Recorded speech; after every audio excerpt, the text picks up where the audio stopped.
Okay guys, let's go over the 5 sweet spots that the sweet spotter actually helps you with, okay?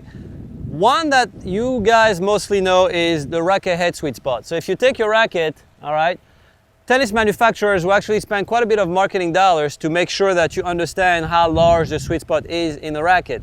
The fact is, if your posture is not proper and you don't make contact in the right place, the racket head sweet spot really does not matter and does not affect the quality of your shot at all.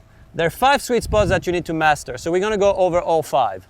Sweet spot number 1 is the postural sweet spot, okay? And you guys probably know what I'm talking about. When you take a shot, a lot of you have the tendency to tilt, okay? So you'll see a lot of players actually bending down this way when they hit, or bending down that way when they hit. Some of them bend backwards, some of them actually pivot and go this way.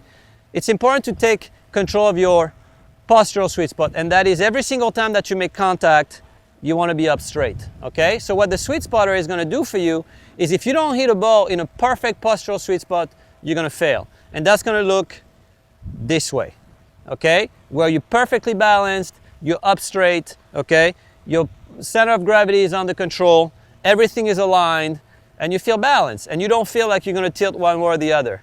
You basically look like what you look like when you walk, okay?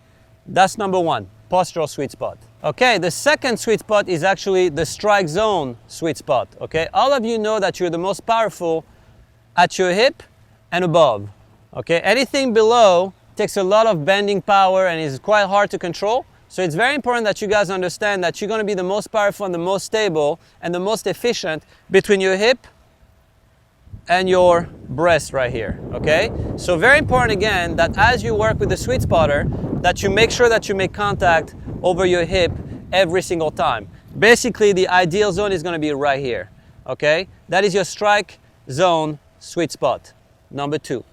The third one, which is equally as important as the other 2, is the point of contact sweet spot, okay? And that has to do with where you make contact with the ball, all right? It's kind of the equivalent of the postural sweet spot, but for your racket and your arm, okay? Not so much the body, all right? So what you will notice is if you make contact too far in front, your sweet spotter will be at an angle and your ball will probably end up going to the left, okay? If you make contact too late, all right, you see the sweet spotter is facing to the right, the ball will probably end up going that way. And I'm sure you guys have actually seen slow motion of, you know, Federer's forehand or Djokovic's forehand, any of the ATP Tour player or WTA players, you know, in slow motion or still shots, and you will notice that the most powerful shots they hit are always right here. And you will see they actually frame it, you know, this way where everything is aligned, the point of contact is straight, you will see the wrist is slightly behind, okay?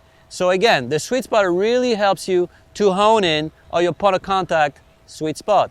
Number 4 obviously is the one that you guys all know, it's the racket head sweet spot, okay? And it's basically an area that's mostly in the center of your racket, okay?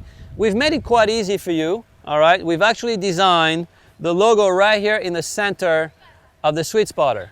Okay, so as you strike the ball with it, if you notice that, you know, you have a lot of white deposit outside of this area, you're not yet honing in on your racket head sweet spot. So very important that you center it right here, okay? So your point of contact is going to happen again in the postural, all right, sweet zone, strike zone that is, okay? Perfect point of contact and racket head sweet spot is going to give you the perfect shot. That's number 4.